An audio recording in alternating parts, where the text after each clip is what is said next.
Yashabalo Maya Hazo Karihun, and welcome to Shift+F1, a podcast about speedy race cars. That, by the way, is Arabic for "O mountain, no wind can shake you," which is an idiomatic way to tell someone they are strong and to not let small problems bother them. A lot of problems in this final race of the season, especially for some people heading out of the sport, but hey, they've still driven more F1 cars than I have. I'm Drew Scanlon. Joining me, Danny O'Dwyer. How are you, Danny? I'm good. That is a very good thing to remind ourselves, especially when we are going to be laying into people as often as we are. I would say I don't know if I'm a good driver. You know, on the road, I'm safe. I'm probably a little aggressive. I usually go like 3 or 4 or 5 miles an hour over the speed limit on a surface road. Okay, you can stop lying. You can't say I'm a little aggressive and I drive 3 over. We all know that's not true. You're either doing considerably more than that, or you're a very safe driver and you're like, I'm a little dangerous. I drive 2 over the limit. Trying not to impeach myself here on this. Yeah, I wouldn't. We don't need to be specific about. I'm a very measured driver. My following distance. Very good. Yeah, me too. I make sure that everyone's in a very... my reaction time's very, very decent with what I'm asking of myself. That is Rob. Over the limit, Zachney. How are you, Rob? Doing great. I love "Oh mountain, no wind can shake you." Yeah, that's a fantastic idiom. Beyond that, unfortunately, I am a little shaken because I'm in the middle of like some home renovation stuff, and so it is like every day I have less home. And we are now in like day 4 or 5 of like some serious painting and remodeling. And now it's just like, I'll get to shower again at some point. But in the meantime, there's these clothes I picked up off the floor, and that's kind of like a shower. If you are new to this podcast, a very warm welcome to you. And if you are new to Formula One itself, wow, what an interesting time to join. We are closing out the season. But if you would like to listen to an entire season's worth of Shift+F1 podcast, you can go back and start with the preseason primer, which assumes no prior F1 knowledge and explains how the sport works and who everybody is. So if you'd like to go back and listen to that, it's episode 257. Also, this show would not be possible without our audience over at patreon.com/shiftf1, where every month we release ad-free versions of the podcast, along with bonus podcasts and videos that are exclusively for our patrons. That cover racing documentaries and films, F1 video games, experiments with other racing series, and a lot of weird things. So if you would like to support the show and get access to all that fun stuff, head over to patreon.com/shiftf1 or click the link in the show notes. What do we have going on this month, Danny? This month we are doing a double header of Ayrton Senna. No, not the movie. The new Netflix series. 6 episodes. Nice chunky episodes. Chunky soup. Get your fork out for this one. Good 65-minute eps. Cinematic. Daring. Kind of features a lot of lookalikes. It's an interesting series. I don't want to say too much more because I have not talked to my compatriots yet about said series. But if you'd like to listen to the 2 of those, and also, quite honestly, get access to many years, the best part of a decade worth of bonus episodes, head over to patreon.com/shiftf1. The feed that you get access to is not just everything in the new stuff, it's all the old stuff too. And we've reviewed many racing series and movies and TV shows and whatnot over the years. And it's all evergreen good stuff. Except, I wonder which one isn't. I wonder which one has like a movie star that has since been revealed to be some sort of Nazi sympathizer or a racing series that was once really good and now terrible. Become a patron and find out. Like these people. W Series no longer exists, so it's probably That's true. One. Yeah. F1 Academy we don't talk about all too much. They did have 3 races this past weekend. Yeah, I'd love to watch some of that in the break. I would say congratulations to the driver who won that series, but I don't necessarily want to spoil it for anyone. Yeah. But it was kind of on the cards for a while now, and she was quite dominant in Abu Dhabi as well. So she's a she. I know, right? Whoops. Uh-oh. Could only be one of 16 drivers. Speaking of people within smaller groups, massive thanks as well to our incredible title sponsors, including Steiner Hugs Hard, It's a Me, Ferrario, Get Rich or Die Ryan, Agave ATX, Cypress Training, Turf SCS, at Team Blackjack, Michael Maves, Gordy's Army, at Talking Autos, Olivia Evans, telemetrydeck.com, FTC, Drew Stewart, Beatty Foote, Abdullah Al-Thani, Jason Chadwick, Abraham Getchell, The Space Above Us podcast, Bunny Fiend, Snigs, Alex Goucher, Max Voltaire, Circuit Demon, Troy Stammer, William Rumpf, Hervine Clinical Research, Lachlan the Maddened Man, Samurai Love Story, and of course Jason Kelly. Thank you all for being with us throughout what ended up being a pretty good season. We were kind of dour. A couple of races in and looking pretty sour, but you know, it was good. And we entered this race with the constructors on the line. We sure did, Danny. And as we come to the line, the starting line, I'm going to run down the grid for you ahead of the Abu Dhabi Grand Prix, the final race of the 2024 season, which sees the McLarens in 1-2 position to start things off. Norris in pole and Oscar Piastri in second. They are the ones looking for that Constructors' Championship over Ferrari. Piastri, he had his first run in Q3 deleted for track limits, but it was reinstated 3 minutes later. As did Perez in an earlier happened one. to Sergio Perez as well. Did you hear Perez's radio call about that? It is one of the funniest pieces of radio I've heard all year. He basically, they call him and say, sorry, track limits on turn 1. He was like, make sure. Did you ask? Did you make sure? And he was like, yeah, we'll look into it. And then a little bit later they come back and go, oh, that lap's been reinstated. And he was like, I told you to check. Like, he was not happy that because I think he'd gone out and done another lap as a result. And they used a new set of tires to go set a second time. Although ultimately everyone had to go back out except for Verstappen. Except for Max, yeah. Because the track was improving so quickly. But yeah, starting third, we've got Carlos Sainz, and in fourth, Verstappen, who nearly put it into the wall in his first run at the final corner. Really. Not only did he save the car, he also kept the foot in and got that was his quality time. Yeah, that's right, because he didn't improve the second time. Yeah. In fifth place, Pierre Gasly in the Alpine. Boy, really.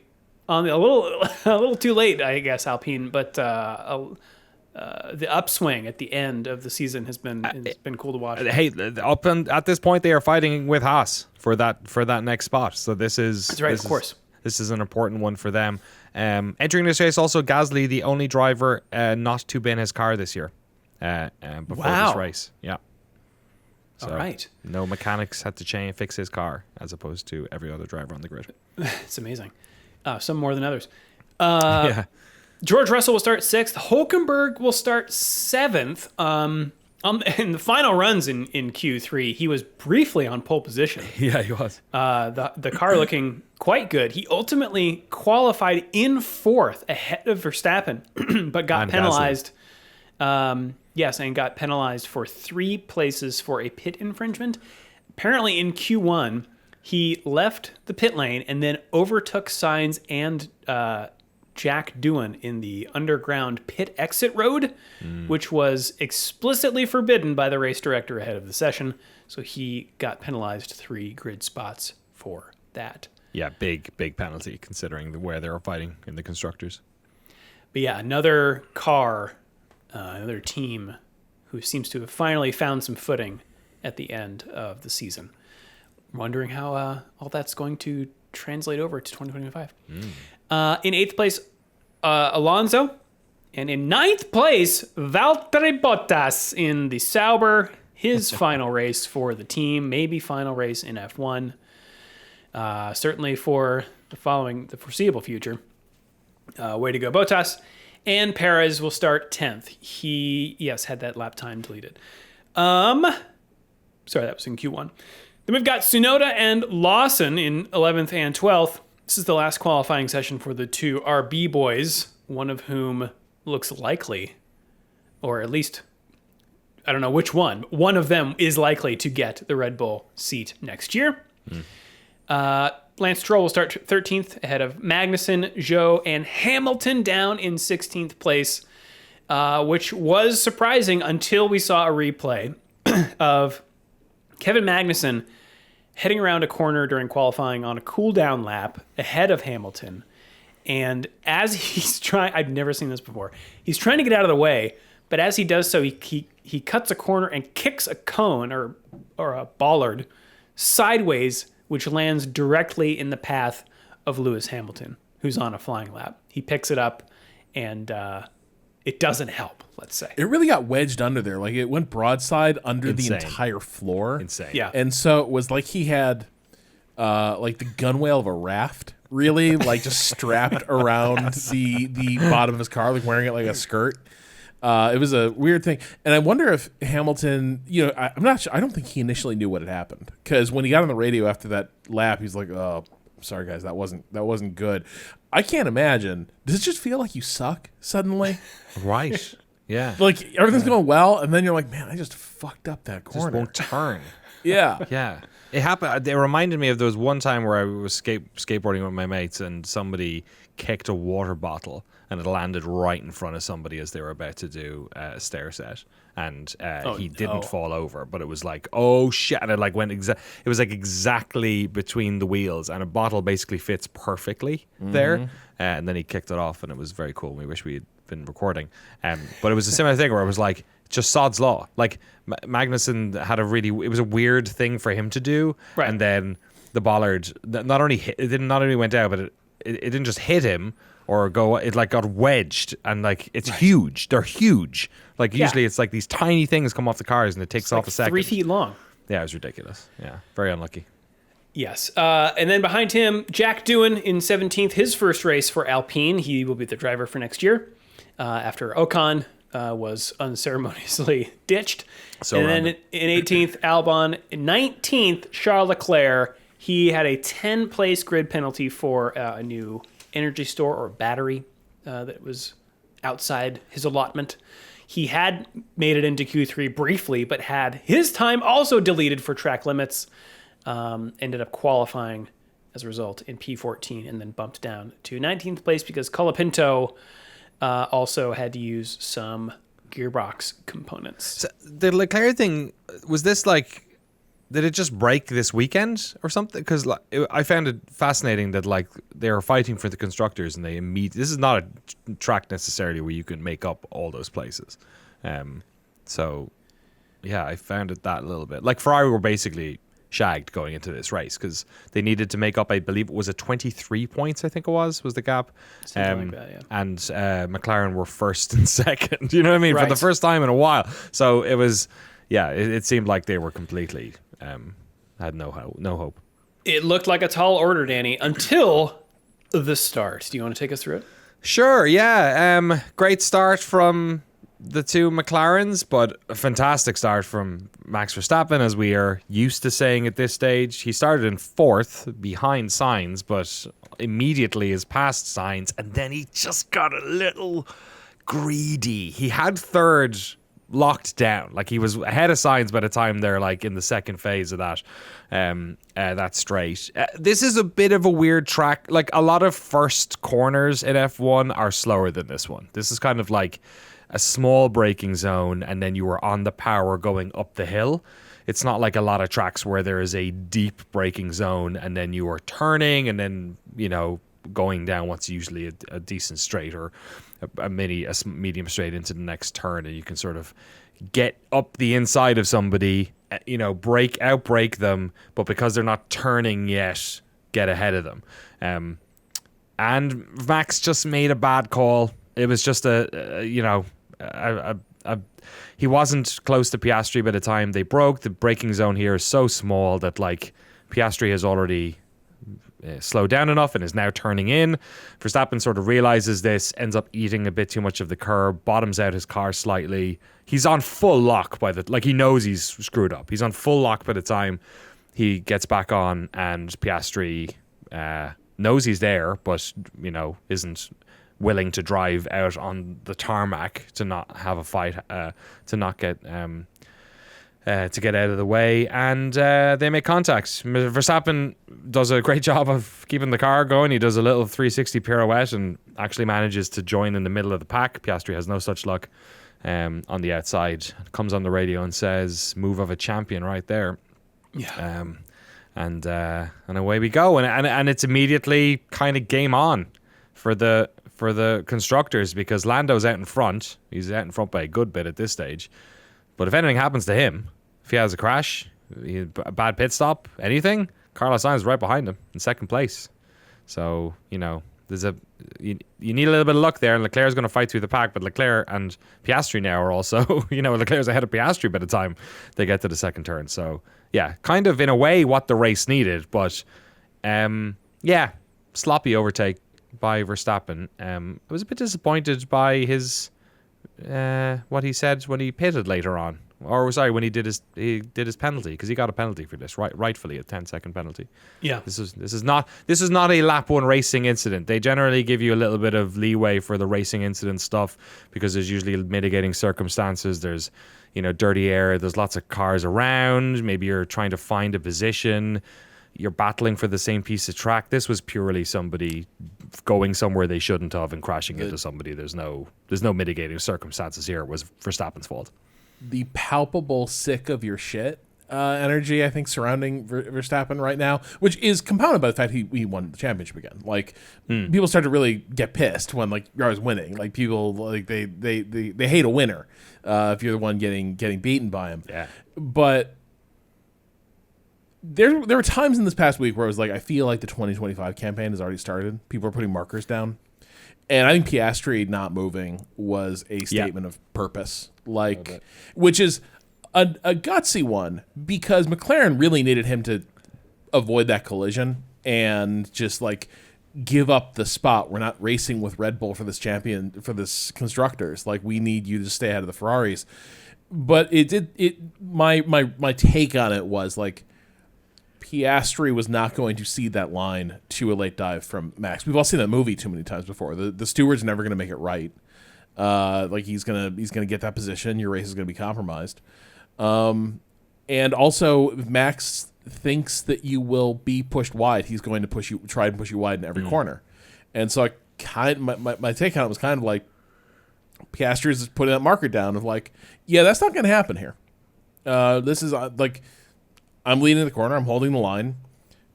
I'll take the crash. We'll both we'll see how it shakes out, but I'm not bailing you out of this. Which I think is, again, that's kind of how you have to approach Max. And then the penalty. The interesting thing about the penalty is it was kind of obviously deserved. And after the race, he sort of copped to it. It was sort of my bad. And the penalty. Oh, he did. Okay, that's good. Yeah, once temper's cool and you're you're doing the press hit. I think he said the penalty speaks for itself. A little more contrition, but the degree to which the stewards just making black and white calls now and just kind of slapping with stiffer penalties is that is in itself a shift. I do wonder, his strategy overall seems to be to work the refs and play the we are being unfairly persecuted. We're not being called fairly. That seems to be the strategy. It seems to have done okay for him, but I'm not sure about the wisdom of when you catch really deserved fouls to be there being what dumbasses. Who are these? Yeah. Who are these officials? These guys suck. I just don't know. These are not ticky-tacky judgment calls they're making. This was you can kind of see there on the tape. It was not a well-judged move. And it was sort of a classically overambitious turn one move. Yeah. So I just don't know that I would keep picking those fights. Yeah, and I didn't see this anywhere in any news stories confirmed, but the commentators, I think Martin Brundle pointed this out, that the drivers asked for these sorts of penalties to be harsher, because they had been just 5 seconds, but then Max would, take the penalty and then just eke out a 5 second gap, and it wouldn't matter anymore. So this is a particular. I mean, this corner. Who knows if Piastri was being? I'm sure he didn't want to spin as well, but in his defense as well, this is a particularly sort of silly corner to try and outbrake somebody on, even at the start of a race like this, but probably especially actually. But also, it's one that you really don't want to lose out by going wide on, because you essentially have 3 more turns at full tilt until you get down to that braking zone at the end of the which also now it's probably harder to defend than it was when I had that little double chicane thing. You know what I mean? Like if you lose speed going up that hill by going out wide, you're going to get caught. You're going to get caught by the time they get down to the other side of the end of sector 1. So like it's not a place you want to have to go out wide, because Max isn't getting a 10-second penalty if he forces Piastri wide and then overtakes him for 3 turns later. He does if he gets hit. So yeah, it's definitely a problem, and I do think next year people are gonna. I think they're going to call his bluff from now on. Some will anyway. Yeah, a few other things that happened on this lap. Tsunoda nearly stalls it, and so he takes so long to get going. It's painful to watch. Maybe the worst start of the season. I know. Sorry, I know. We're still in the first lap, and I'm already interjecting. Not as bad as what happened in Formula 2. Oh. Where the championship was decided by one of the cars stalling at the start of the race. Yeah. Oh boy. Yeah. Well, awful end to the final race. He basically, stalled on the grid, and remarkably, no one crashed into him. But that was it. That was the end of the season. That's brutal. So Tsunoda stalls and nearly stalls, and the likes of Stroll, Zhou, and Doohan have to dart around him. Thankfully, no incidents there. Later in the lap, Magnussen going for it on the inside of Bottas and Perez. This is amazing. Oh, beautiful move. Rob, I'm going to miss Magnussen. Yeah. This is... sorry, no, I was thinking of Hulkenberg a second ago. Where Hulkenberg had his little get me at him like a cow moment. That's right. Yeah. So they're heading down straight into turn 6. Magnussen takes the place from both of them, but Bottas just behind bounces over the curb and connects with Perez, who spins, earning Bottas a 10-second penalty. Perez ultimately cannot restart the car and goes out on lap 1, perhaps his final race in F1. I don't think Perez did anything wrong, but I could feel it. Couldn't you feel it? Like, it was just so much traffic. It was so much traffic going through the corner, and he was the guy in the middle of it. And it just felt like everything was happening around him inevitably, especially just the law of how the season has gone. He was not coming through that. Leclerc, though, having already made up a few spots from his spot in 19th place on the grid, takes advantage of some of the bunching up that's happening at this corner and gets around this fracas, and by the end of lap 1 is up to 8th place. Amazing. Another great radio call. They were like, engineer came over, great move there, and he went, yoo-hoo, like Mario. Yeah. Magnussen also had an incredible start. He ended up in 7th from 14th on the grid at the end of the lap. But immediately it is all eyes on Norris because, as you said, Danny, with Piastri all the way in the back, Sainz behind, and Leclerc surging through the field. If something goes wrong with Norris, the Constructors' Championship could end up in Ferrari's hands. So that's kind of what is hanging over this whole race. Piastri, who was trying to limit the damage, causes some more of it. Yeah. As he heads down the straight into turn 6, pulls out from behind. This is a weird one. He pulls out from behind Colapinto, but Colapinto also swings out. Both of them to the left? Yeah, he's got someone in front of him, so he's trying to do the same thing as But then Piastri hesitates and ends up rear-ending Colapinto, hitting his rear left tire with Piastri's front wing. Locks up as well. Big flat spots. Yeah, big flat spots. He's got to come in. This earns Piastri a penalty. Lap 7, Leclerc is also still on the charge and gets up the inside of Magnussen at turn 6. Magnussen, though, fights him back a little bit, and they drag race down to turn 9. But ultimately, Leclerc has the straight line speed and takes 7th place. And then a few laps later, he gets Alonso with DRS into 6th. In lap 12, he gets by Hulkenberg on the inside of turn 9, perfectly illustrating the grip advantage that Ferrari has there. It takes him another 12 laps to get by Gasly, but he does so up the inside at turn 6 with DRS.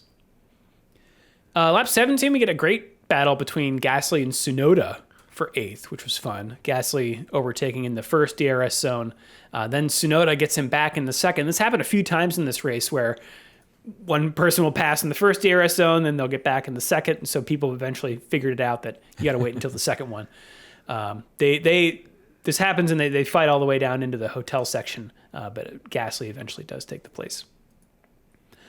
And then lap 24, Yeah. Lawson comes in for a pit stop from 6. This is a funny one. Do you want to take this one, Danny? Yeah, sure. He comes in, and they, from our perspective, vantage point on the camera on the top, we can obviously see the front tires getting worked on a little bit more, and all the tires go well except for the front, which gets stuck. But what happens is, I guess that they are either reseating the one in it's the front left, or either screwing it or doing something, and the green light flashes for like half a second. The red light that they are now, we used to have Lollipop Man back in the day. There's all these different things. Now there is this light that turns on basically when the guns have like disengaged or whatever metric it is that they use.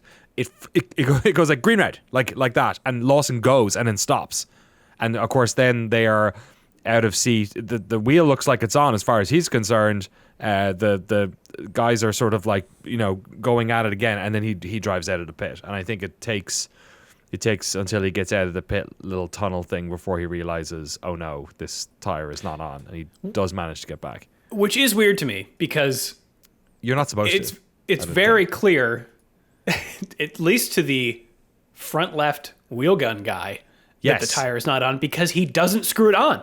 He doesn't even push it in. No. Like the tire gets put on and then he like goes to put it in and then the light goes green. Yeah. And so there's no threading that happens. And then, Lawson gets back onto the track and then radios, hey, I don't think this tire's on. Shouldn't the team know that by now? And maybe they do, and we just can't hear everything. But it was just a little odd. It also might be they might implicate themselves if they know. If they're like, we know that, yeah. And they let him do the entire lap and come back. Like, I think that's maybe the worry. Maybe it's easier because it's a counterclockwise track and it's at the left tire, so he's turning into it every single time.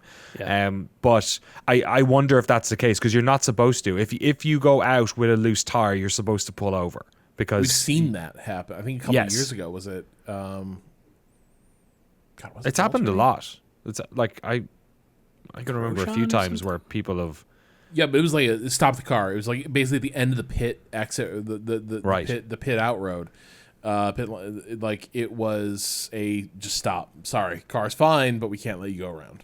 Yeah, they don't seem to react, his pit crew, but it's super dangerous because often what happens is the tire comes out in the pit lane, and then you have a deadly bouncing ball of, rubber. But then also if it comes off on the track going at speed, you still have a bouncing ball of death because and either now for a drivers, three-wheeled car, yeah, yes, or anyone in the crowd. So they take it super seriously. But yeah, for whatever reason, it kind of got caught late on the TV as well. It wasn't like we knew it happened. They weren't like checking in on Liam Lawson's pit stop and live. Yeah. But yeah, I was a bit perplexed by that there wasn't more made of it. Yeah, it was a weird one. Lap 28, he does get a penalty, Lawson. But lap 28, Colapinto retires with a power unit issue. Again, his final race, not a great way to go out. Lap 31. Hey, at least he didn't crash. Speaking of which, we cut to Bottas, who is missing most of his right front tire, and on replay, Bottas is coming into I think it's 6. And behind Magnussen, and just does the biggest lockup you've ever seen and T-bones Magnussen as he is heading through the corner, which spins Magnussen around and ends Bottas's race. After the race, Bottas said in this quote from race fans, "It was my bad. I was defending with old tires and I tried to brake as late as I could, but I just couldn't stop the car." I mean, like tons of smoke, like the tires just lock up. Yeah, it was the slowest crash you've ever seen coming, Yeah. It's just like, oh no. Curiously, for this incident, he was handed a 5-place grid penalty for the next race. That's weird for many reasons. He does not have a seat for next year. Also, it's the last of the season, so he may never serve it.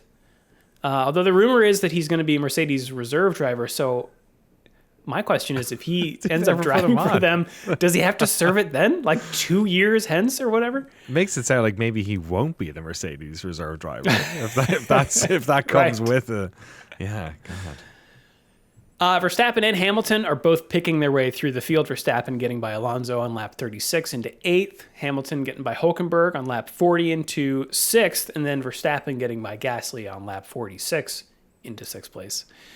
Piastri still looking for points and is running close to Tsunoda through a corner when he loses it in the dirty air and has to make his way back onto the track.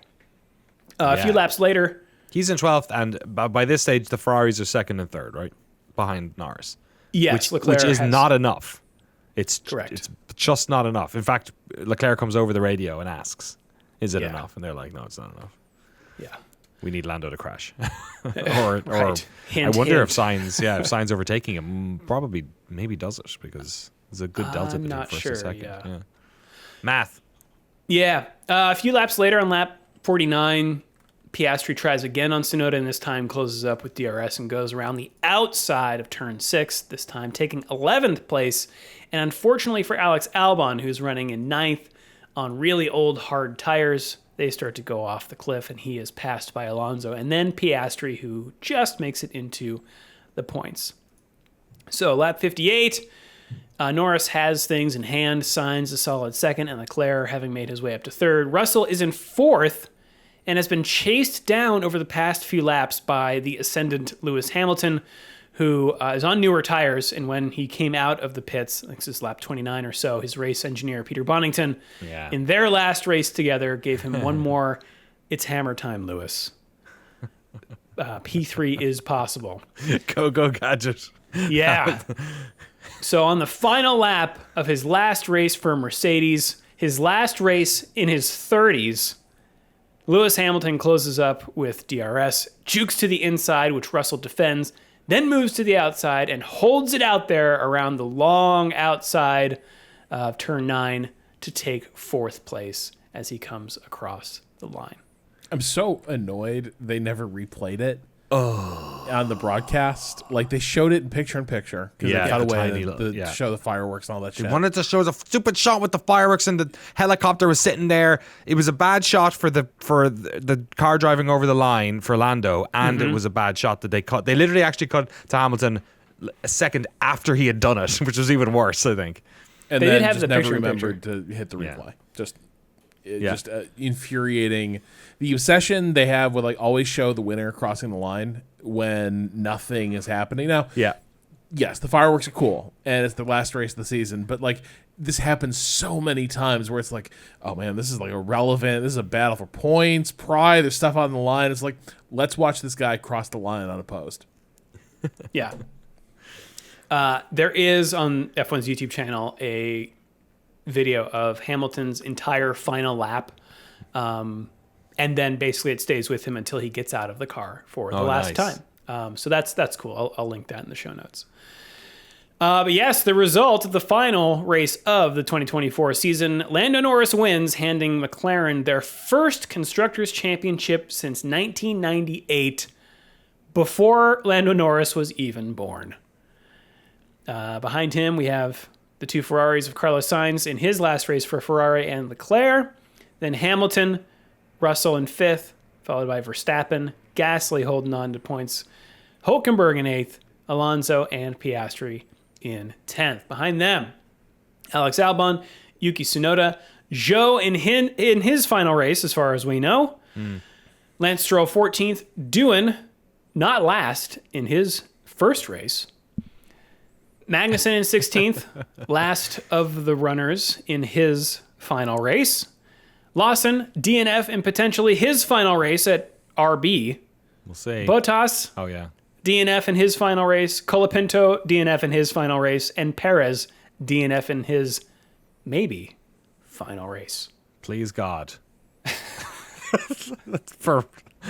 I'm sorry. Wow. I'm sorry. Wow. For Red Bull, anyway.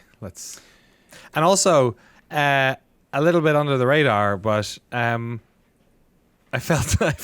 wonder how Hamilton felt about a last lap overtake that he did on the turn that he could have gotten the overtake back from Verstappen on in 2021, right? Was it Wow. 2021? It was right there where, he got edged out, but he managed to do it against Russell. That's pretty cool. Well, that is it for the race recap. We are going to take a quick break, and then we will be back with some news. All right. Well, as you were mentioning, Rob, in previous episodes, people are done with this season. We got some beef. We do have some beef a-brewing. Beef house. What has been going on with Verstappen and Russell? This is a weird one. It's a weird one. It just escalated, and it became really high school in some ways. Just kind of a weird little scrap, mostly played out in the press. So let's see. So going back to the penalty last week that Verstappen got for compromising George's outlap. He gets the one-place grid penalty. And then in the wake of that, he is sort of saying he lost all respect for Russell in the wake of the meeting with the officials, saying they'd never seen someone trying to screw someone over that hard in a meeting with the officials. He said he lost all respect. And then later, he said that Russell was lying about the incident. But Max's quote made it sound like Russell implied things about Max's intent in the incident that Max did not think were true. So he's like, George is lying. Russell then, like in the press scrum at Abu Dhabi, says, "I find it all quite ironic considering Saturday night he said he's going to purposely go out of his way to crash into me and, quote, put me on my fucking head in the wall." And then he keeps going. People have been bullied by Max for years now, and you can't question his driving abilities, but he cannot deal with adversity whether anything has gone against him. Whenever anything has gone against him, and he went on like that. He started listing the incidents. And Russell continued in a different presser, and this one was also weird because Toto showed up. Yeah, to, it's so weird. He's just hanging show out. Support for George, like teeing off this way, and George says, "I think Max has been enabled because nobody has stood up to him. Lewis stood up to him in 2021, and Lewis lost that championship unfairly. Could you imagine the roles being reversed, Max losing that championship, and the manner in which Lewis lost that championship? Massey would be fearing for his life." And then after Russell concluded his remarks, Toto jumps in, talking about Christian Horner. Why does he feel entitled to comment about my driver? How does that come? Yapping little terrier. Always something to say. And Max at the end of it is like, yeah, Russell and I are not friends. This is done. I don't trust that guy. He's a backstabber. We're quits. But that's fine because, I'm not here to be friends with George Russell. I'm here to win. I hope that quote makes it into Drive to Survive. This whole thing. So, it's a weird one. It's weird that George really decided to take umbrage and just keep going back to this. Now, Max was also calling him out, but there's a bit of me that looks at this I just don't know what you're doing here, George. As I don't know why we're doing all this pearl clutching really about the entire thing. How dare he? And my actual take on it is again, everyone wants to compete. It kind of reminds me of if you've been in a really corporate environment and things aren't going well, but you notice people start putting a lot of energy into maneuvering around things that have nothing to do with is our team going to be successful or are we going to be heading in that direction? It becomes about trying to stick a knife in each other. And just the company might be tanking, but we can position ourselves better and get some nice wins politically. That's kind of how this feels. Is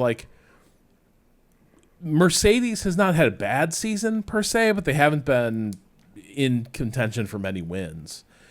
And this kind of feels like there's just a lot of competitive instinct and frustration and anger with Russell that doesn't have a lot of places to go, and so he decided, fuck it, I'm a good politician, I'm gonna go after Max in the press. I do think there's probably also a little bit of he is annoyed that Max called him out this way, to sort of question his integrity in that way. But from what I've seen of the incident and the way it's all played out, I don't think Max is totally off base to sort of call you a little tattletale, right? Like to call you, like to say it's not a great look. Yeah, I mean, my opinion, and when this last we were talking about it, is that it's all part of the game. Like, George has a right, or this is what you have to do. You have to fight for yourself in terms of penalties, right? That's why drivers are immediately on the radio saying like, this is how I see it. It's why team principals are always standing up for their driver. So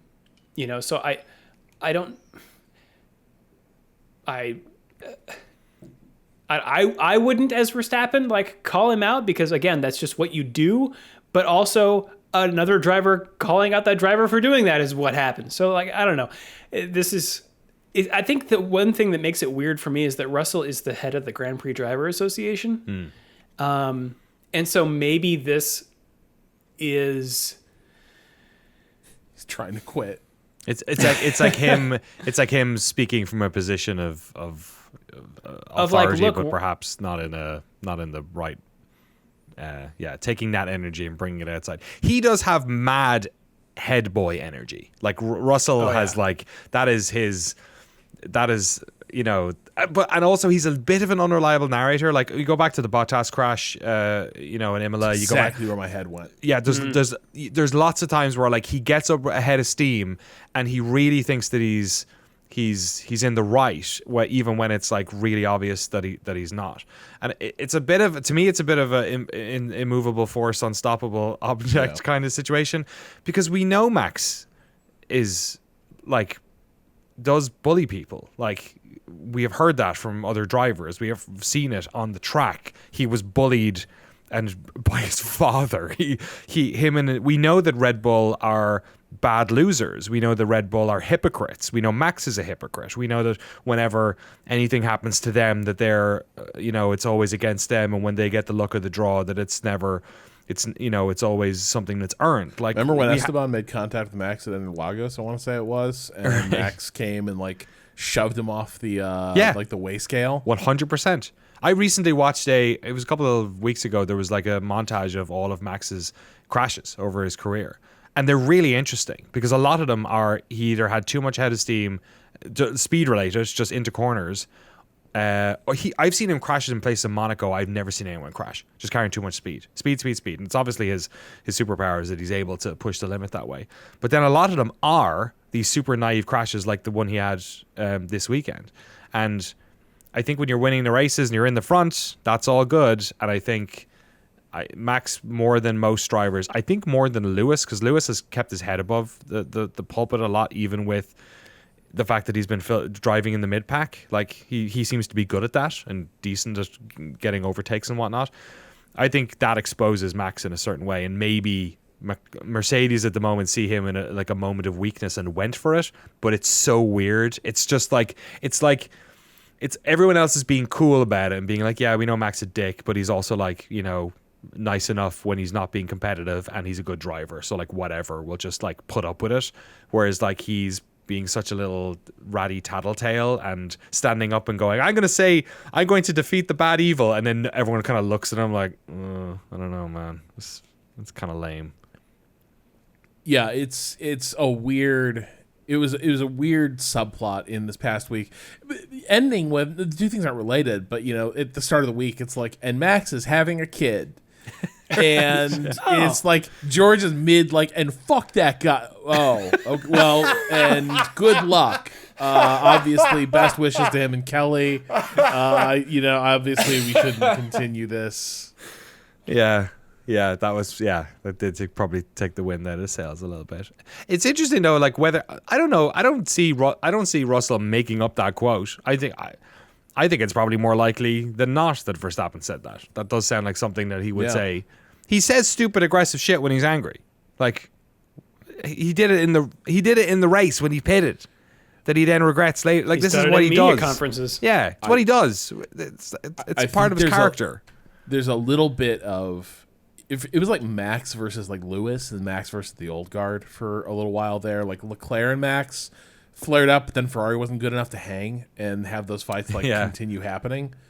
But this season did feel like right now, like Lando and Max are still cool, but like for how much longer can they still be cool if like shit like happened this year keeps happening? Russell clearly was happy to torch that relationship this year and just be like, you know what? I'm going to put everyone on notice. I hate this kid. I hate him. I hate his team. I hate him. I hate the way he drives. I hate the way he won his championship. He sucks. And you had Piastri being like, fuck it, we both die. He doesn't care. And we all... He doesn't care. Whereas, and that might, I wonder if that might be the difference next year with McLaren, because Lando and Max are good friends. And you could see Lando for weeks after that incident really struggling, having to communicate the like fineries of an adult relationship with somebody who clearly is like friends with him in the real world, but when they're in those competitive situations, could not give less of a shit. And Lando, to his credit, and to me, this is again like what Drew was saying at the top of the podcast of like, who are we? Like, we don't drive F1 cars and whatnot. I think one of Max's superpowers is probably the fact that he cannot see wrong in himself, or at least isn't able to admit it. He probably sees wrong in himself all the time. That's Schumacher, but I bet if you're Josh Verstappen's son as well. I mean, we should also like go over the career of Josh fucking Verstappen sometime, because that talk about somebody who has an unearned sense of superiority in the sport of Formula fucking One. Distinctly unnoteworthy. Absolutely. 2 podiums, both of which were basically gifted to him. I think he is he scored like 17 points were different back then. I get it. The last like 5 years of his career was him basically getting signed by people not being able to fit in the car. So like Jos Verstappen, I don't like that guy, whatever. Max has survived being his son. But yeah, it brings me back to that whole thing of I feel like Max is probably somebody who a lot of people wish was a little bit less shitty when he's in the car. But he's smart enough about it that he seems to get around the rules. But I do wonder if next year, if everything's tightened, a lot of the drivers don't see him as the big scary, or are kind of fed up with it. The rules, marshals, the stewards, race directors are fed up with it. Everything's been pushed down and congested in terms of the power dynamics or the speeds of the car. I do wonder if next year we're going to start to see real fireworks when it comes to his relationships. So often the stuff with Max was interpreted as aggressive. He's a spirited driver. He's got that killer instinct. And I think now the incidents are piling up enough that eventually people do start to wonder, like, is this like Senna-esque ruthlessness and aggression, or is this beginning to edge a little bit towards like poor judgment and occasional like incompetence? Like it is so much contact when it's wheel-to-wheel racing. It's not like, this isn't like Emerson Fittipaldi and Little Al at the Indy 500 last lap, everything to play for, and they touch, right? Like that's one thing. This is kind of like Max comes into contention for a position, and the better odds are that there's going to be contact, that like people are going off, there's the cars, or someone's driving off the track to get out of the way. Yes. Yeah, I do think there's been a little bit of respect loss for what years ago when Mercedes was easily dominant and Max would try these like dive bombs. It was like, oh man, you just love that aggression. And now people don't love it as much because it's clearly a little bit like poorly directed, poorly judged. And you couldn't do this 15, 20 years ago because we didn't have all the Hilkadromes. Like, you didn't have all this runoff. You didn't have all this space. You had gravel. It was like, we're in a different world. Well, that's the Prost critique of Senna. That like the only reason you can pull off any of this stuff is because the sport's so much safer, and it's not as safe as he acts like it is. That was sort of Prost's diagnosis there. Dan, you just alluded to it. I'm still putting this marker down. If Piastri, if he is as level as his presentation of himself is, just this like ice water in his veins driver, if that's real and not just like pretense, that guy's scary. Like I think that guy's gonna be trouble for Lando, but like I think it'll be trouble for a lot of people, because he just seems like a little bit emotionally like checked out or like at a distance from a lot of stuff, and I think he's his strategy seems to be like, I'm going to be the sort of the human calculator while everyone else is sort of like lost in the moment. It's an interesting approach. Well, Danny, continuing with the Dutch-centric stories, what's going on with Zandvoort? Yeah, a disappointing one for Dutch fans and probably Verstappen fans as well. It looks like Zandvoort's not going to be on the calendar post 2026.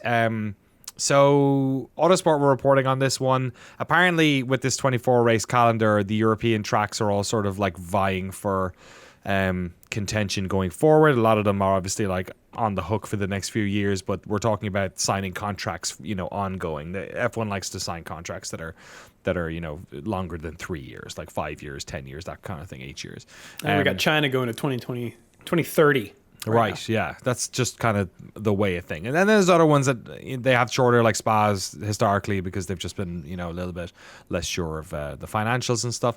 Zandvoort has basically decided to go out while they're up, which is a very interesting situation. It also has that sort of hallmark of Dutch pragmatism as well here, I think. And also the fact that this is one of the few tracks that does not get public money. This is a private enterprise, and the risks here are pretty high. So this from Autosport, according to Zandvoort director Robert van Overdyk, I want to say, the organisers felt it was prudent to call quits while they were still ahead, with the privately funded event carrying too many financial risks to keep going in the long term. Further eating into the race's bottom line this year is the so-called fun tax of €3 per attendee.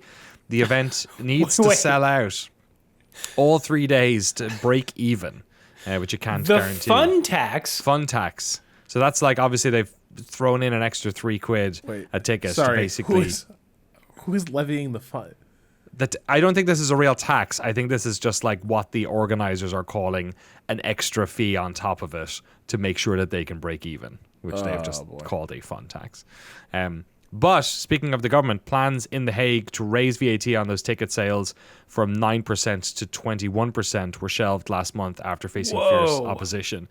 But those discussions further highlighted Zandvoort's vulnerability to fiscal policies, making signing a guaranteed 3-race extension even riskier. So that's where they were. A 3-race extension was probably even too much. And in this final line I have here from Mr. Van Overdyk, I think it is smart and perhaps also a brave decision. Why would you keep going until you can't carry on anymore? We have decided to go out on a high and not when we're over the hill. So sport. There you go. It was fun to see Zandvoort back. We had some interesting races there, but I think it's not a great fit for these big cars, so I won't necessarily miss it. That weather was fun. That one. Like, and you know what? I would keep it on the calendar if, once every 5 to 10 years we got a big North Sea squall at that race. Like, hell yes, I would eat those 8 bad races for like those two great ones. I think for me it's those realities that you're reflecting. I'm assuming they're roughly on the level about like it's just tough to break even. This has been a complaint from organizers going back to the Ecclestone days. Like F1's pound of flesh is ruinous for people trying to put on races in places where there's an organic fan base. That's the shitty thing. This is why F1 doesn't race in any of its old strongholds anymore, because like those fees, those charges for people putting on the events were just not risks people could run, and that's why like every single Petro state got a Grand Prix, and it was like, I don't know, sorry, no more French GP, things like that. It certainly looked like you're telling me sports crazy Netherlands with a championship dominating driver. You're telling me that thing was like hanging out by the skin of its teeth? The economics of putting out races are just that seems real alarming. That is a rich country that is like mad for sport. What are we doing here? Packing the grandstands every single time. Yeah, that's the most perplexing thing to me, but I'm no economist. Moving on here. Cadillac, they're coming in 2026. Maybe you've heard of them. They now have a team principal. Oh, Gunter Stein. God. Oh, it would be great. Graham Loden. He is a 59-year-old Briton. Got some stats here from Autosport.com. He formerly served as the CEO for the Virgin/Marussia/Manor F1 outfit. This was back It was a crazy when, time. Yeah, Danny, we had just started our podcast. We had. When Manor was here, and so I only knew them as the team that was always in the back of the field, except when Jules Bianchi scored points in Monaco. Do you remember when they sold all their stuff on the internet? Remember? They were selling, wasn't it them who sold all their... No, that's Caterham. Oh, was that Caterham? Oh, it was Caterham, yeah. Yes, I got a shirt. It was like eBaying all their old front wings and stuff. Yeah, shit, awesome Caterham shit. That was my favorite. Aesthetically, I'm a sucker for old Lotus shit. Yeah. Well, anyway, Rob, you were saying that he actually has a pretty good reputation in the paddock. He's actually, I didn't know this, he is Zhou Guanyu's manager. Oh, well, he's out of work then. Well, not anymore. No, not or anymore, maybe, but yeah. do we now know one of the drivers for 2026 Cadillac? Well, Perhaps. I don't know. I don't think it's very popular right now for an American team to have a Chinese driver. That might be, Yeah. Trump's America. Oh, but the idea is popular with Cadillac trying to sell cars in China. Oh, yeah. Good point. Until, we'll see when those levies come in, how that all works out. So Race Fans points out that Loudon actually began work on the Cadillac project just after it was formally announced in January 2023 in response to the FIA's request for expressions of interest. He's also overseen the initial work on the chassis, aerodynamics, and simulation. So he is not just hired on right now. He's been working with the team a lot. So they have promoted him now to team principal. Cool. So he's got some F1 experience, been out of the game, I guess, a little bit, but still sticking around the paddock, given that he's Zhou Guanyu's manager, and has been with the Cadillac entry from the bottom up. So that's who we got coming in 2026. But who's going out of a team, Rob? Esteban Ocon. Yeah, just circling back on this, obviously we didn't talk about Jack Doohan racing in his seat at Abu Dhabi. It's just a weird way it played out. So it was announced that Jack Doohan would start the final race for Alpine, and Ocon was done. He posted a statement on Instagram, I think, that was like, apology and a farewell to the team. This is not how he wanted things to end. He had a little tribute helmet with a picture of him with the team sort of stenciled on there. But they decided they wanted to get Doohan in the car. The story that came out was that basically Ocon's going to Haas. He wanted to do the test for Haas after the season. Technically, he would still be under contract to Alpine, so you have to hash that out. Ayo Komatsu asked Oliver Oakeshott, the Alpine team principal, he's like, is it cool? And Komatsu's experience in that conversation was, yep, fine by us. No hint that there's going to be problems. Subsequently, apparently, Ocon's called in the Flavio Briatore's office and is basically told, if you don't end your contract early, if you don't sort of give up your seat, because contractually the driver is, can force you to honor that contract and drive the rest of the season. But if he didn't voluntarily end his contract early, then they would not let him test in the Haas car this week. And so he decided, he wanted to do that for his new team. So he decides, he's going to do what they want. He's going to give up the seat to Doohan. To me, it does sound a little bit petty, right? I understand this isn't, having been so cynical about the Daniel Ricciardo, did Red Bull give him a good enough farewell? Who gives a shit? It's been the long goodbye with that guy. It's been Return to the King. There's been so many farewells to Danny. I think we're just kind of over it. But the thing is, Ocon was there for 5 years.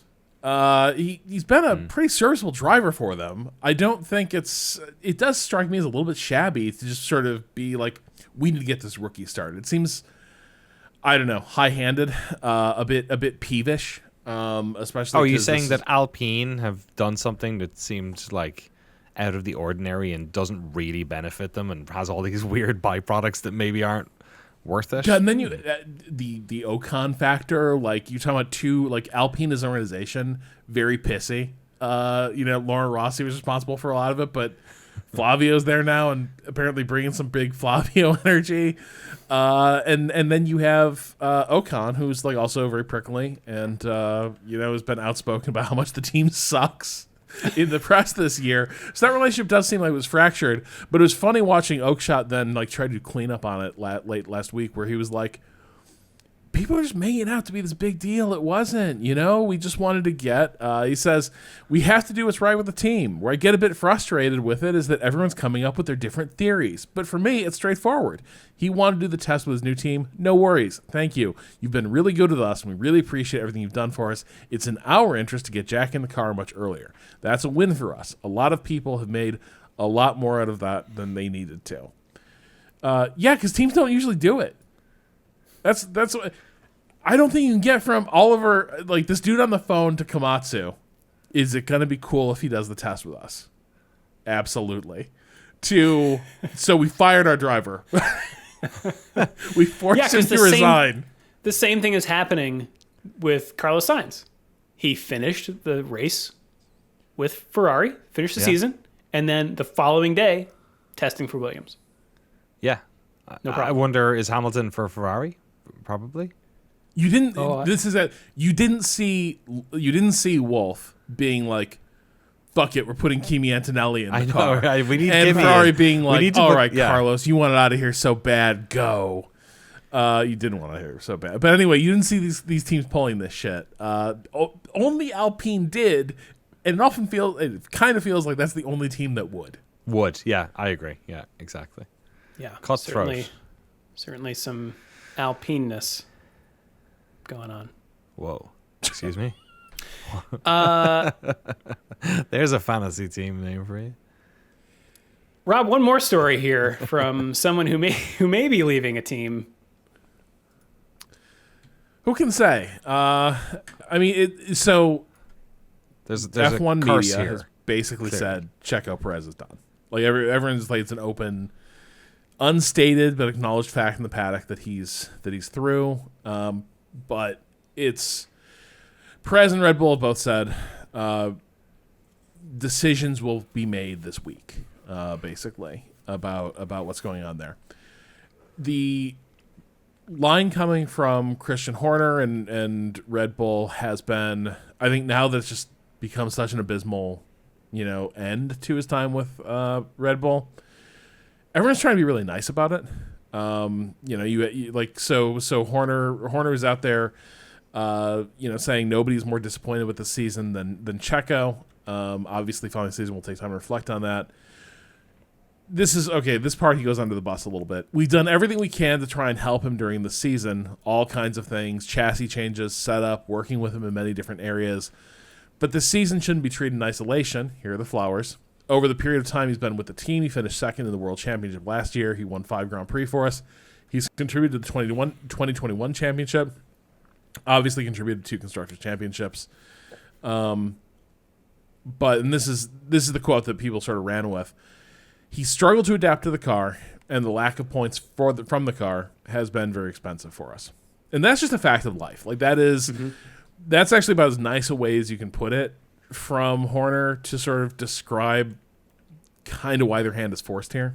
He also talked about he was talking before even the race. He said that as we sort of theorized, they gave him that contract extension early, thinking that like with the wind at his back and like a sense of security that he had a contract in hand, that things would remain stable and things would stay. Pressure in their would be course. Yeah, and It the seems opposite like such happened. an un-Red Bull thing to do. Yeah. To be like, we just need to give our guys some positivity. That'll really... Well, it's kind of weird. You fight the last war, right? Like, I wonder if they're looking at each other being like, well, Gasly seems to be doing well. Yeah. People seem to like Albon. Yeah, Albon. Signs. Yeah, we fucked up signs. Yeah. Like there's a lot of like, it might be us, you know? But the problem is, like, this might have been the case where actually some of their old school ruthlessness might have stood them in better stead. Yeah. Especially because historically, you get the most out of Sergio when, like, the water's pretty hot. But Yeah, instead we entered death spiral territory. Yeah, I find it. I said my piece back in the summertime when they gave him the extension. I just think that, considering the amount of like, look at the amount of drivers we're losing this year, and look at the amount of rookies that we're gonna have, or even people like Piastri who are just new in here. There's been a lot of movement. Like, there's a lot of movement, and they weren't in the conversation because not only did they have Perez kind of clogging up the whole system, but then they had this weird Ricardo, Lawson, Sonoda problem, which they also had not resolved. There's just like bunches of stuff that they can't do, and Perez was clearly having trouble. Like, I don't know. He obviously fell off a cliff after, what was it, June? He got the contract, I believe it was. He had those 2 retirements just before it, right? It was Monaco and Canada, and then it was just horrific. Like the rest of the season, he didn't finish the last 2 races. But we knew that it wasn't going to get, like, you knew he wasn't the guy going forward. That was established. Last year, the start of this year, he was a great number 2 driver when they were dominant, so they could sort of sew up the Constructors' Championships. That's what his role was. But the minute halfway through the season we realized, it's competitive, it just seemed like for this year and for next year and for the year after, like, this wasn't going to be the guy. So I was really surprised that a team is proactive in doing this stuff. And I think the reason why is I think their development program is terrible. I actually think, like, as much as they got Verstappen and as much as they've been ruthless with many of the other drivers that they've gone through, all they've done is Verstappen. Like, if you look back at the last, like, 7 years... half the grid. And Vettel... What? Yeah. And what? And half the grid. Right, which they've passed on to be stuck with Sergio Perez for 3 years, which, like, and I like Checo and I'm glad that he stayed in the sport, but, like, he was never the guy. Like, and a lot of these fellas probably weren't either. But I'm not impressed by the way that they handle young drivers at all. Like, before I thought they were cutthroat, maybe they knew what they were doing. Now I think they were cutthroat and they don't know what they're doing. And the time where it made the most sense to be cutthroat, they weren't. And I don't know, and I think it's because they just don't know what to do next. Like, they're like stuck looking at the cereal boxes and they don't know which one to pick. I'll tell you what to do. You put Yuki Tsunoda in that car. They should have pulled out Perez and put Ricardo in. Sink or swim. Here you go, Daniel. Go. I mean, he injured himself and that probably didn't help stuff. I forget exactly when that happened. I don't think putting Tsunoda in. I don't think putting Lawson in. But I think this is going to end up screwing them for a while. I think that they are not. There's a thing that happens. I don't know if this is the case in F1. I really have no idea. I don't know enough about driver academies and all that sort of stuff. But there's a thing that happens in soccer, in Europe especially, where there are certain teams that young players want to go to because they will get time on the field. They won't just be trained for a couple of years and then sold on. They'll actually, like, get the opportunity to learn on the field at a young age. And that's where the talent goes to. And if you don't do that, you don't get the young talent, and then you lose out on these generational players. And it happens all the time. It's happening at Man United at the moment. There are other teams that are doing better at it as well. And I think I wonder if this is part of this problem, maybe, is that they've created themselves this monster, and they're going to be stuck now. And thank goodness they have Verstappen, because, you know, it doesn't seem like there's much other talent flowing through those veins at the moment. Sorry, Drew. Oh, go ahead.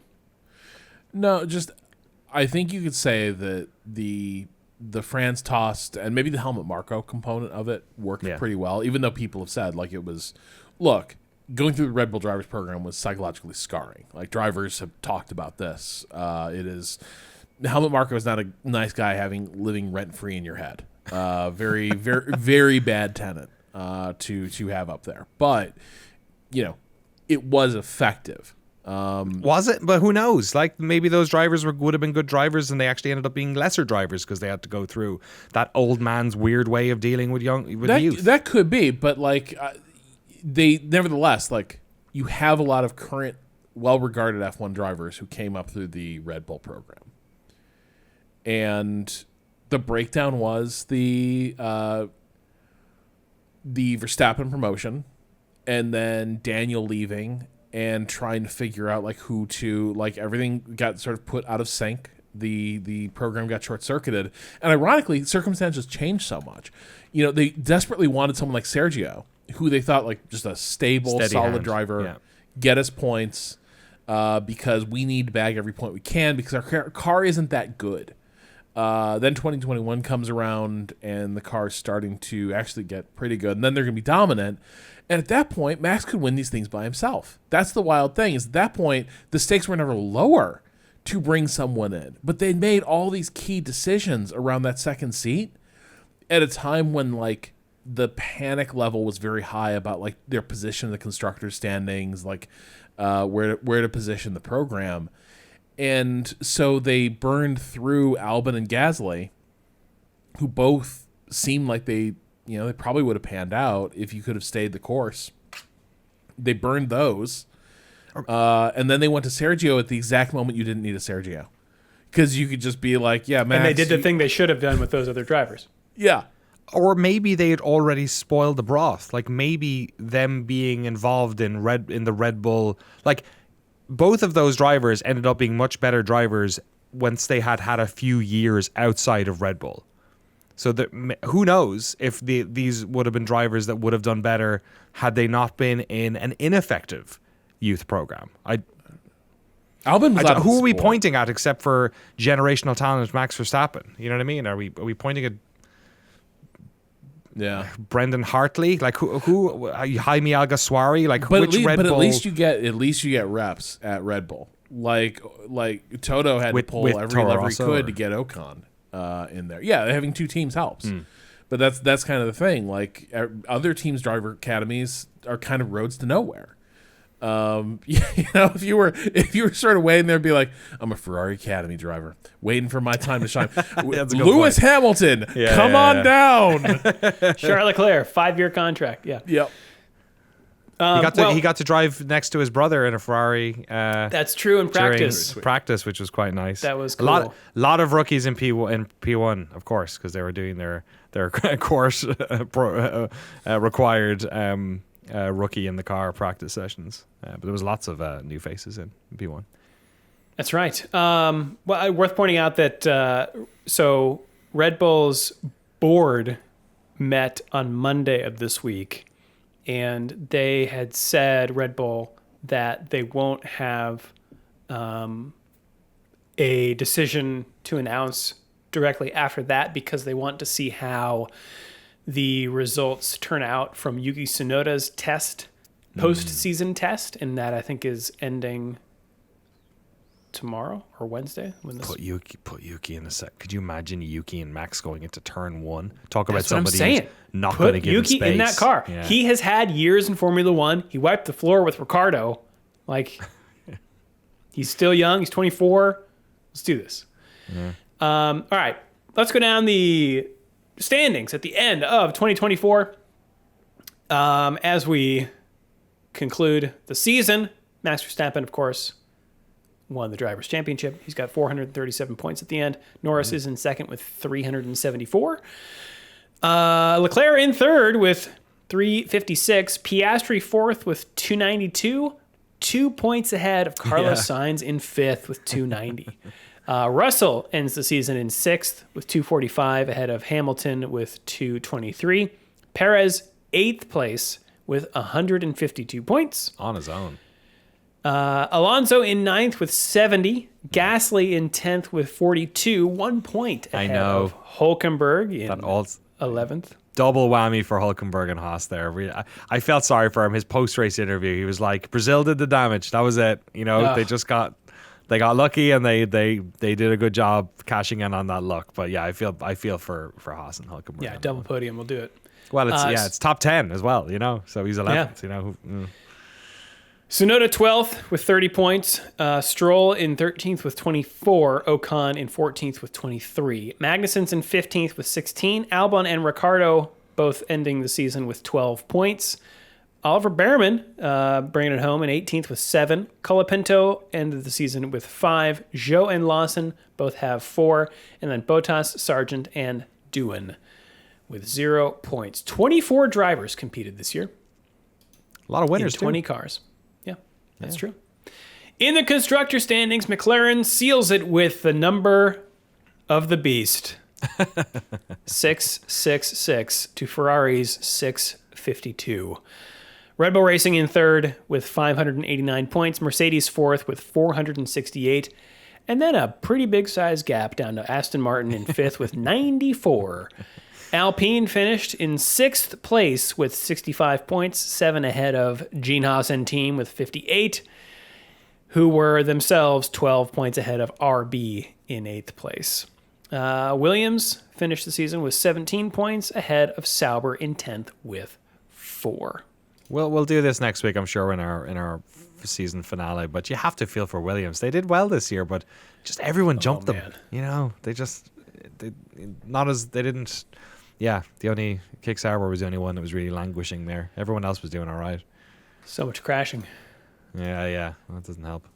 Well, in the fantasy league, the Shift F1 fantasy league, which I'm sorry is now over, but be sure to tune in next Fantasy year for over. Fantasy over. Love is over. Abu Dhabi, the top 3 are in third place, Gunther's secret team. Ooh. Oh boy. In second place, I can speed Leclerc now. Oh, the signs have gone.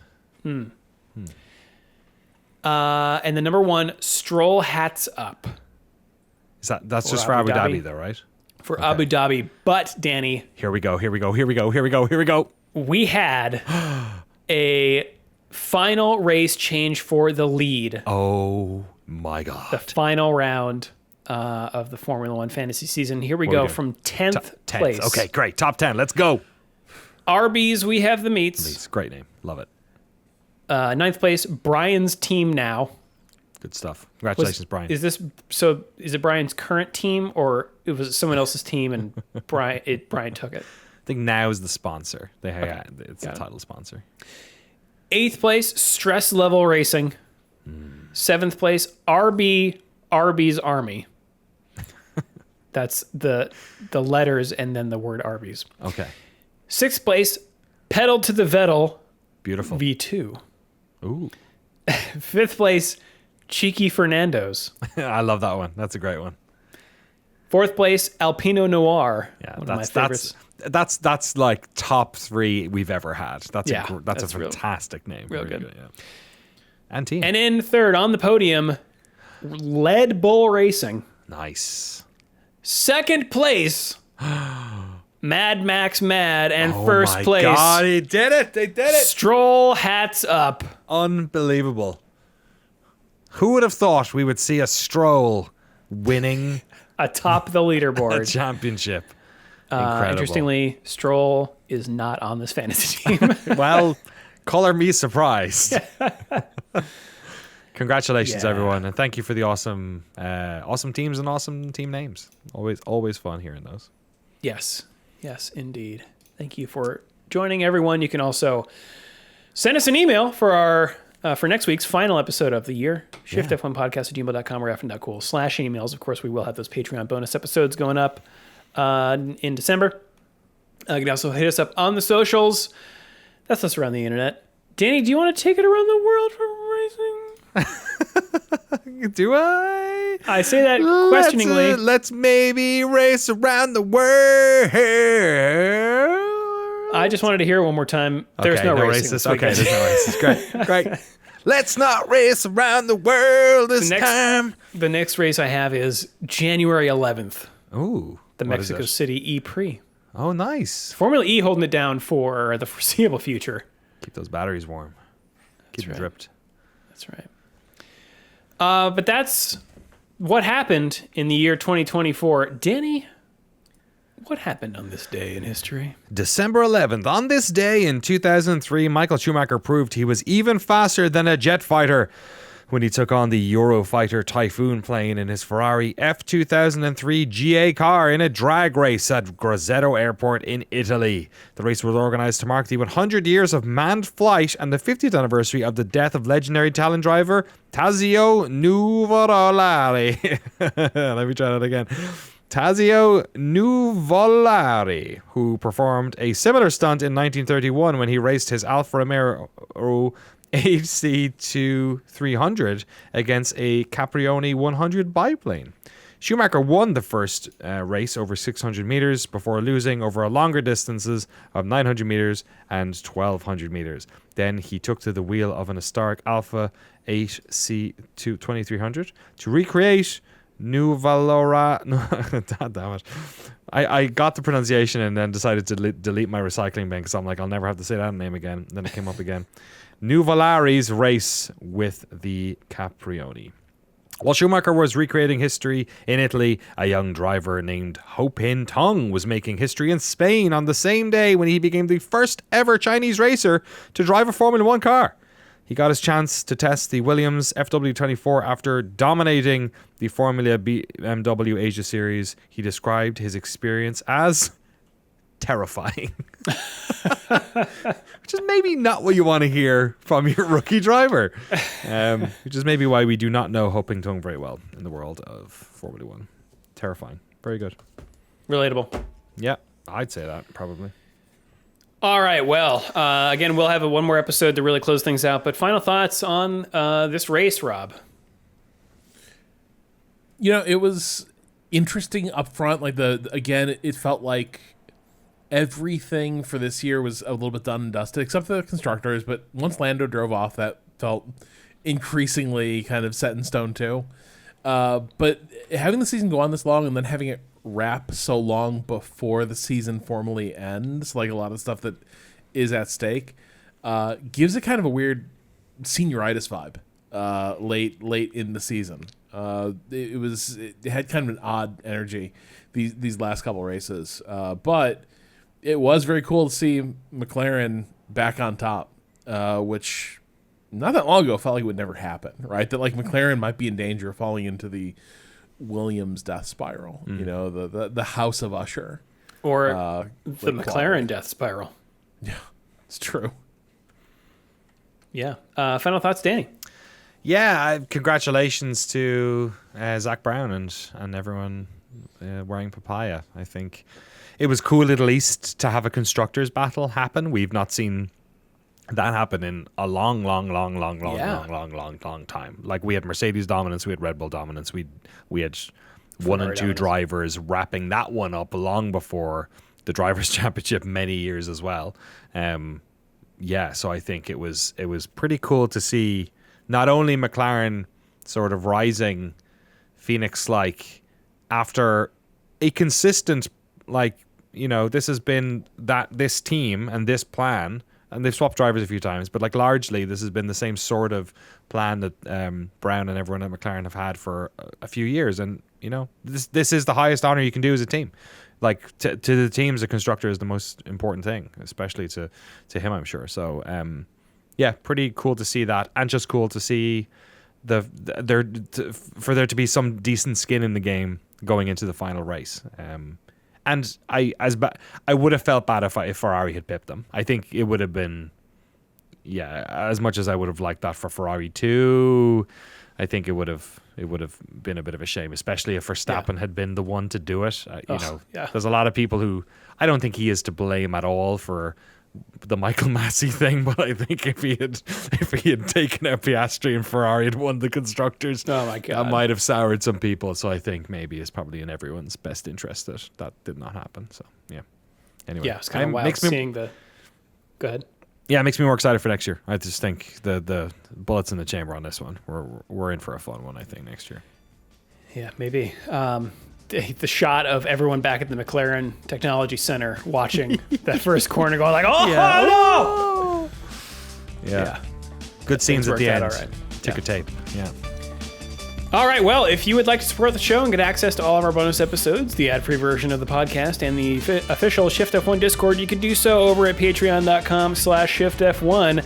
Have a good race weekend, everyone. We will see you all next week. Meow.